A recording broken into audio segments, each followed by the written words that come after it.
Continue our team coverage tonight with those all over Central Illinois with their eyes glued to the screen. Tristan mentioned it. They're hoping the Illini can hold off the Hawkeyes in Houston. With that, we go to WCIA3's Tyler Hill live at Aspen Tap House in Champaign.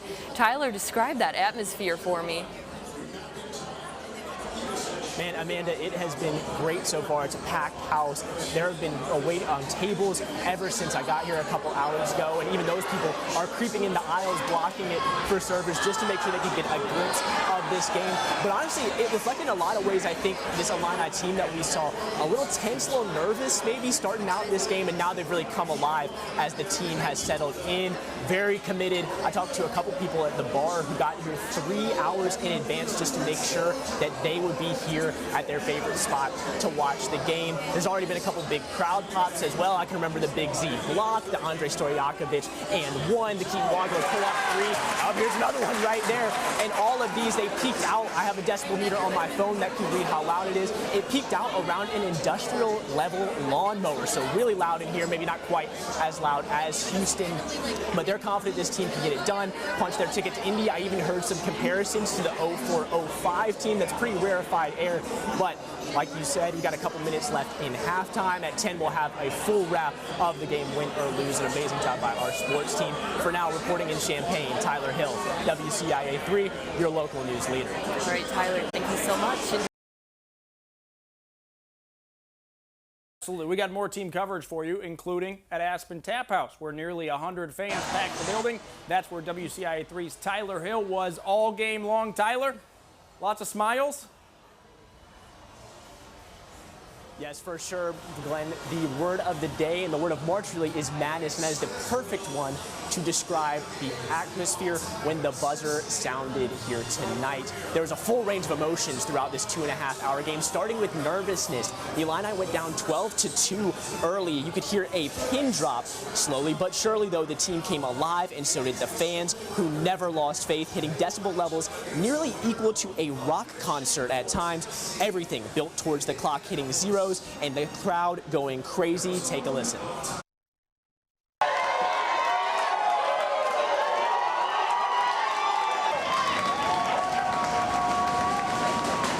I feel amazing. I've waited my whole life for this. Watching the teams in 2017, 2016, growing up and us not being as good, and now I'm a senior in college, and we are the best we've ever been. Best team I've ever seen. Going to the Final Four, I've never been so happy. This is perfect. This one ranks #1. Best game I've ever seen in my life. You never know what's going to happen in March. Here we are, baby. We're going to make it. I'm feeling great. They're finally going good. They just won this. I love it. And this is my favorite team in basketball, so it's the best. I'd say we're right up there with the 2005 team. I remember Darren and Dee and, you know, watching us go to the Final Four and championship game. I mean, memories, and that's why we're out watching the game here tonight, because memories are made when you're around the crowd and it's just alive and vibrant and everybody's here having a good time. That last quote coming from before the game, Malik is calling her shot, saying this team will finish off what the 04-05 team could not. It has been a crazy ride, and the Illini will have a chance to make that prediction a reality in Indianapolis. Reporting in Champaign, the home of the now Final Four bound Illinois Fighting Illini, Tyler Hill, WCIA3, your local news leader. Tyler, I love it. Thank you so much, and I love that cute kid. Backy ball? Backs ball. It's his favorite. There we go.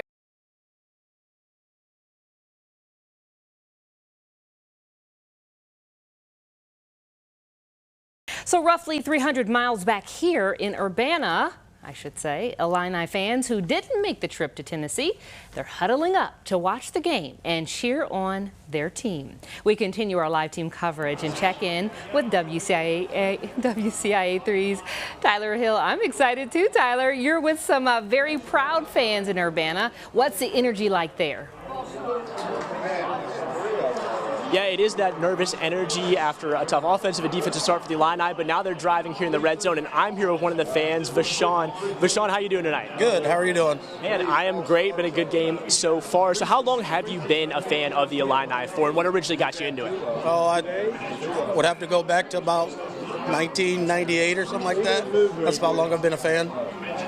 And we have had a very good year so far, right, for the Illini. They got a chance to win 9 games in back-to-back seasons for the first time in program history. As you look back, this is the last game. How do you evaluate, or what are you thinking about this season? I just really think Coach B has brought a lot of energy and a lot of just different things to the program itself.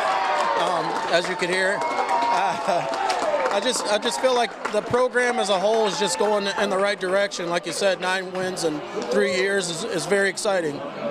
Awesome. As I said, just got a touchdown here after the Illini make a drive. After the first drive goes 4 and out. Vashon, one last thing here real quick. Get a score prediction for this game. I'm going to say right now it's, 7-7. I'll go 31-28 Illinois. There we go, an Illini win, getting that 9th win of the year. Thank you so much. And thank you, Kelly, for sending us down here. We'll have more about this watch party and a full wrap-up of the bowl game at 10 p.m.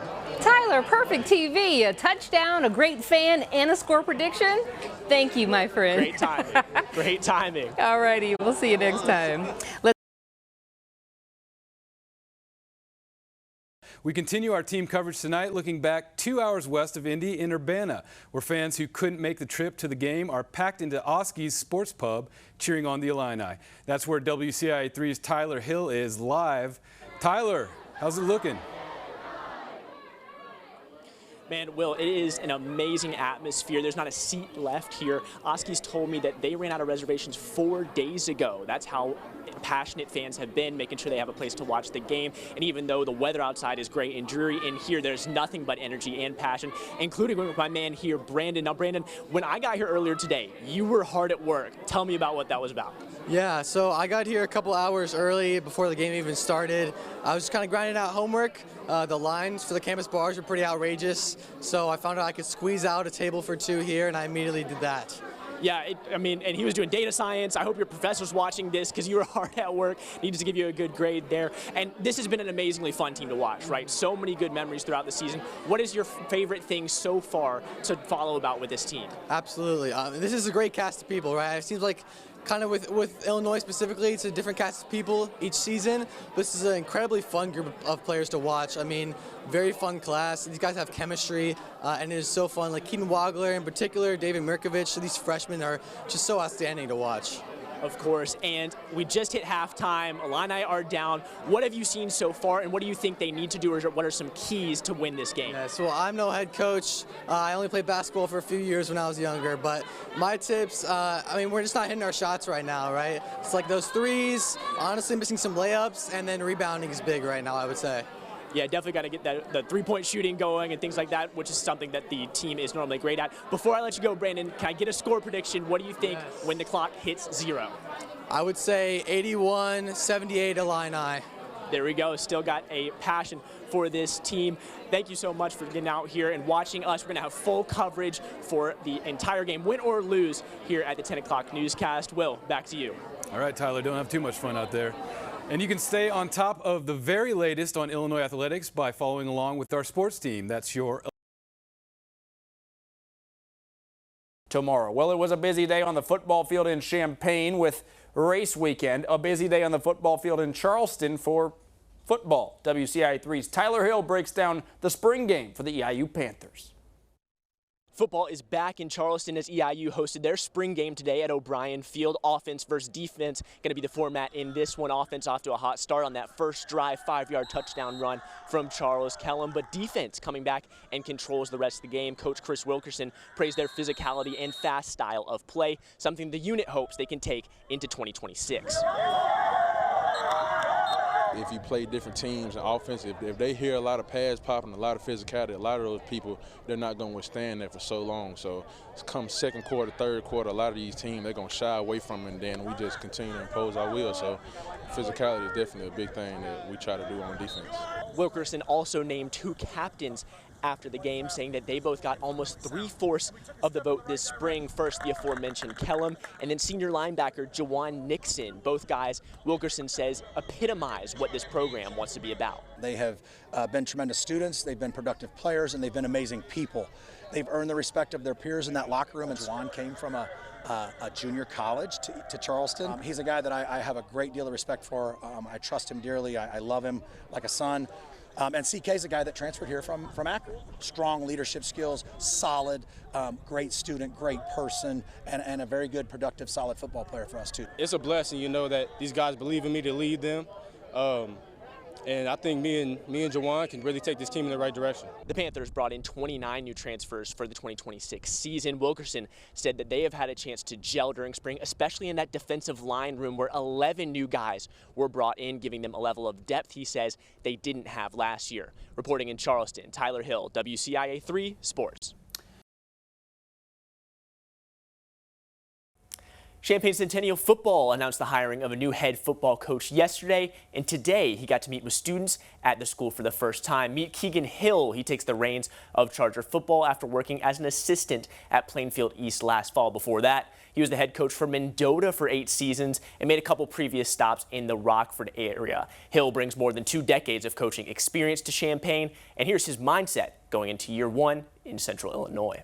We get to start fresh, so this is what Coach Hill's about. This is what this era is going to be about. So we get to lay the foundation for not only this year but the years to come. So, you know, taking care of our bodies, you know, being positive young people, and, you know, being great competitors in everything that we do.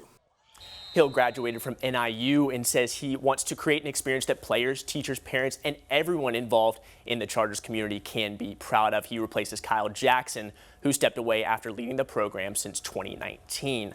Lots of changes for another football team in Champaign as well. The Illini are tasked with replacing big names like Luke Altmaier, Gabe Akis, but also 4 starters on that offensive line. Brett Bielema, offensive line guy himself, spoke with reporters yesterday and said he's been very impressed with both Colorado State transfer Christian Martin and JUCO product Micah Matelau. Of course, those guys up front have to build chemistry with each other, and with the quarterback. Martin talked today about the skill set he and Matelau bring on the left side of that O-line. Micah, he's very strong. You know, he has quick feet, and I think I have quick feet as well. So just being able to, you know, get up on defenders quick with combo blocks and just talking in the pass game, you know, whether it's stunts or, you know, people coming off the edge, just, you know, just working together, just having our eyes up, second level. A couple other guys to look out for. TJ McMillan returns after starting 1 game at center last fall. The Illini also bringing back Brandon Henderson with 19 career starts, adding Wisconsin transfer Jake Renfro, as well as 16 starts for the Badgers last year for him.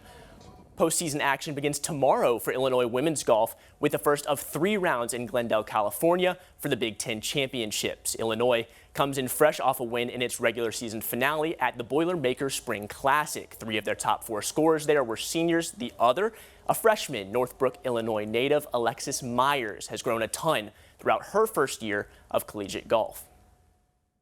I think it's really nice having all the seniors there for me whenever, and they're really supportive and just they're great people to look up to, both on and off the golf course. Extremely talented and athletic young woman, and just from a competitor standpoint, she's a fighter, and so just a few aspects of her game that have developed significantly in the last several months, and excited for what the future holds.